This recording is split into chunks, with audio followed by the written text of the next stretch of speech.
வணக்கம். TSGS private limited companies discussion, psychology department discussion, all department conference meeting, world leaders discussion, kingdom countries discussion, doctor class discussion, question answers discussion. Okay. Information. அதிகமாக பேசுகிறது, சத்தமாக பேசுகிறது, மொத்தத்தில் பேசுகிறது அப்படின்றது தேவை அப்படின்னா மட்டும்தான் சரி. ஓகே. ஏன் அப்படின்னா அதில் நிறையா மருத்துவ ரீதியான நன்மை இருக்குது. அதனால் நான் என்ன எதுன்னு தகவல் சொல்லிடுறேன். ஒவ்வொரு நாளும் காலை பொழுதில் இந்த திலகவதி என்கின்ற கழுதை பஃபர் ஃபிஷ் ஆக்டிவிட்டி. ஓகே. ஏன்னா எவ்வளோ தான் ஜிம்மில் ஒர்க் அவுட் பண்ணாலும் ஈஸியாக வயிற்றை பிடிச்சி இழுத்து விட்டுருது. அதுக்கு என்ன உளவியல் ரீதியான காரணம் அப்படின்றப்போ நிறையா காரணம் இருக்குது. ஆக்டர் மாதவன், நீங்கள் அடுத்து ஒரு 3 மாதத்துக்கு நீங்கள் அந்த திலகவதியை ரிசர்ச் செய்யுங்க. ஓகே. ஏன் அப்படின்னா தான் ஒரு தீர்வு அப்படின்றது கிடைக்கும். ஓகே. சரி, அவங்களுடைய கருத்து என்ன சொல்கிறாங்க அப்படின்னா, இந்த மாதிரி மம்தாஸ்ரீயை கல்யாணம் பண்ணிக்கிங்க அப்படின்றாங்க. மம்தாஸ்ரீயை பொறுத்த வரைக்கும் இப்போ தான் ஸ்கூலுக்கு போயிட்டுருக்காங்க. இன்னும் 18 வயசு கூட ஆகலைன்னு நினைக்கிறேன். அதெல்லாம் ஸ்கூல் போகட்டும், காலேஜ் போகட்டும், அதுக்கப்புறம் என்ன எதுன்னு தோது பார்த்துக்கலாம்.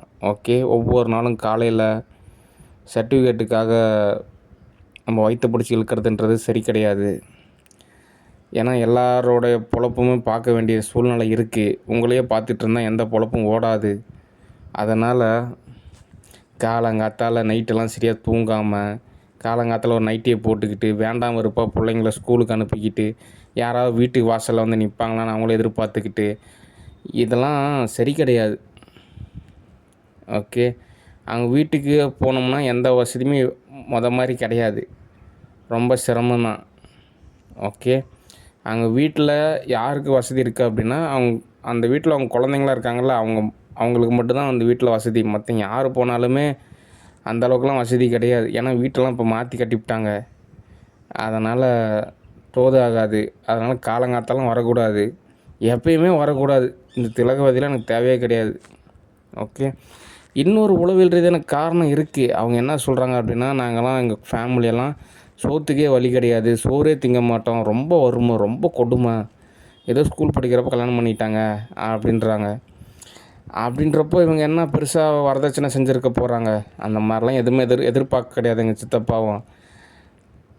அதனால் இந்த திலகவதிக்கு ஒரு கான்செப்ட் இருக்கும். ஓ, நம்ம பிறந்த ஒரு குழந்தை கல்யாணம் பண்ண போகிறோம், என்ன வரதட்சணை கொடுக்க போகிறோம், எதுவுமே தேவையில்ல, அவர் ஒரு ஆக்டர்ன்றாரு, அவரே சம்பாதிக்கிறாரு, இந்த மாதிரிலாம் ஒரு கான்செப்ட் இருக்கும். ஒரு பொறுப்புன்றது இருக்காது. ஏன்னா இது நாள் வரைக்கும் ஒரு வேலைக்கு போய் சம்பாரித்ததே கிடையாது. ஸ்கூல் போனாங்க, கல்யாணம் பண்ணிட்டாங்க, வெளி உலக அனுபவமே கிடையாது, எந்த நாலேஜுமே கிடையாது. இவங்களா ஒரு ஓஎஸை க்ரியேட் பண்ணிக்கிட்டு நாங்கள் தான் அப்படிங்க, நாங்கள் தான் இப்படிங்க, எதுவுமே தோதாகாது. ஓகே. ஒரு மூட்டை கலவை போட்டு கூட மறுக்கினது கிடையாது இத்தனை வருஷத்தில்.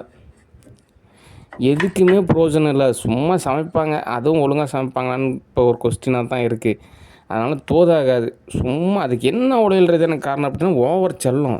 எதுக்கு தான் அந்த செல்லம் கொடுத்தாங்கன்னே தெரில. அதுக்கு என்ன காரணம் அப்படின்னா, எங்கள் தாத்தா அப்போ இருந்தால் அப்படி கொஞ்சம் காசெல்லாம் கொடுப்பா. அப்படி அந்த காசு அப்படின்ற ஒரு கான்செப்டுக்காக ஊருப்பட்ட செல்லம் கொடுத்தாங்க. அது கடைசியில் எந்த வகையிலுமே பலன் கொடுக்கல.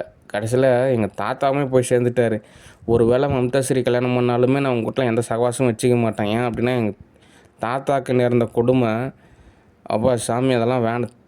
நமக்கும் ஒரு டைம் எக்ஸ்பெரிமெண்ட் பண்ணிட்டாங்க. அதனால் நம்மளாம் அவங்க கூட போய் ஸ்டே பண்ணுறதோ அவங்க கூட இணைஞ்சு இருக்கிறதுன்றதெல்லாம் உயிருக்கு உத்தரவாதம் கிடையாது. எப்போ என்ன பண்ணுவாங்கன்னே தெரியாது. எல்லாம் ஒரு அரைமண்டலுங்க மாதிரி. அதனால் மம்தாஸ்ரீ கல்யாணம் பண்ணிக்கிறேன்னா அவ்வளோதான். மற்றபடி உங்களுக்கு எனக்கு எந்த விதமான லிங்க் இருக்கக்கூடாது.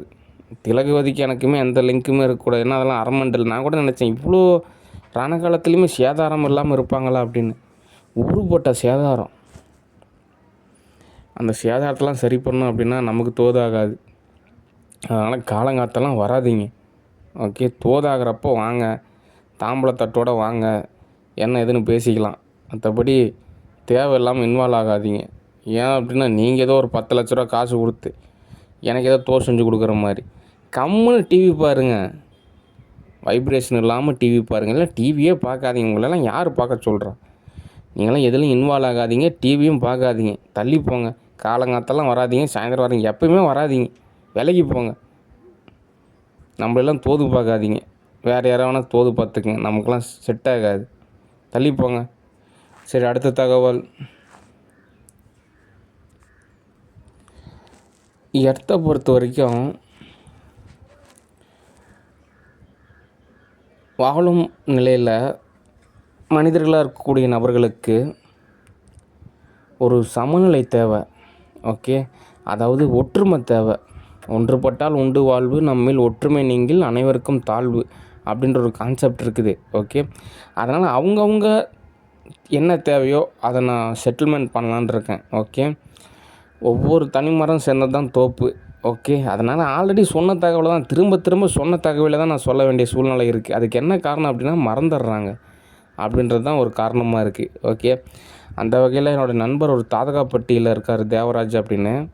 இந்த மாதிரி அவரோட சூழ்நிலை கொஞ்சம் அப்படி இப்படின்னு இருக்கிற மாதிரி சொல்கிறாங்க. என்னுடைய தேவன் ரசிகர் மன்றம் சேலம் மாவட்டம்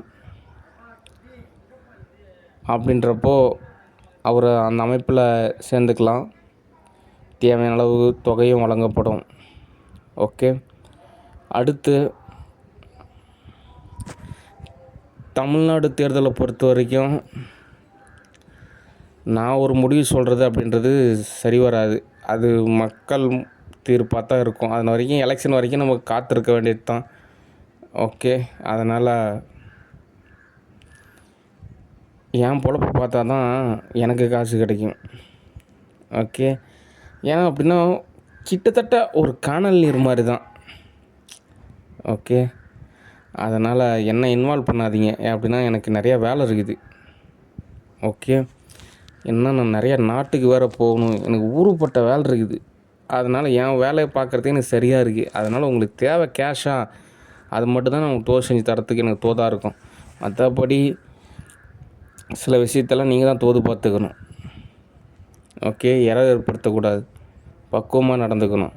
ஓகே, சரி, அடுத்த தகவல். சோப்பனாங்கி டிஸ்கஷன். சோப்பனாங்கி பற்றின ஒரு ஓஎஸ் என்ன தகவல் அப்படின்னா, சோப்பனாங்கி நரகத்தில் தான் இருந்துச்சு. அது சால்வ் பண்ணால் தான் தீர்வு கிடைக்கும். அது நரகத்தில் மலத்தை சாப்பிட்டுட்டு இருந்த மாதிரியான ஒரு நிலை தான் சோப்பனாங்கியோட கேரக்டரு. அதுக்கப்புறம் அது எர்த்துக்கு வந்துருச்சு.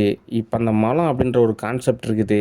அதை வந்துட்டு அந்த ஓஎஸை சால்வ் பண்ணால் தான் ரியாலிட்டியாகவும் கன்வெர்ட்டான ஒரு ஸ்டேட்டஸில் ஓரளவு எல்லாமே ஓரளவு சுமூகமாக இருக்கும். ஓகே, அது ஓவர் உணர்வு ரீதியாக அதை தன்னோட இயல்பு நிலையில் சில நேரத்தில் நம்மளுக்கு பட்டர்ஃப்ளை அட்டாக் செஞ்சிருதா, அது ஒரு எரராக மாறிடுது. ஏன் அப்படின்னா அதோட இயல்பு நிலையை அதுக்கு நல்லாவே ஞாபகம் இருக்குது. நான் இந்த மாதிரி நரகத்தில் இருந்தேன், நான் இந்த மாதிரி மலத்தை சாப்பிட்டுட்டு இருந்தேன், அதே மாதிரி தான் நான் எர்த்தில் இருக்க போகிறேன் அப்படிலாம் நினச்சிக்கிது. ஏன்னா அப்படி கிடையாது. எர்த்து வேறு, நரகம் அப்படின்றது வேறு. அதனால் எர்த்துக்கு தகுந்த மாதிரி இன்னும் நீ கன்வெர்ட் பண்ணிக்கோ. Okay, error ஏற்படுத்தக்கூடாது. ஓகே, அந்த நிலையை நீ மாற்றணும் அப்படின்னா நிறையா மெடிடேஷன் செய்யணும். ஓகே, தற்சமயம் எதுக்காக இந்த தகவல் சொன்னேன் அப்படின்னா அப்போ தான் ஓரளவு தீர்வு கிடைக்கும். ஓகே.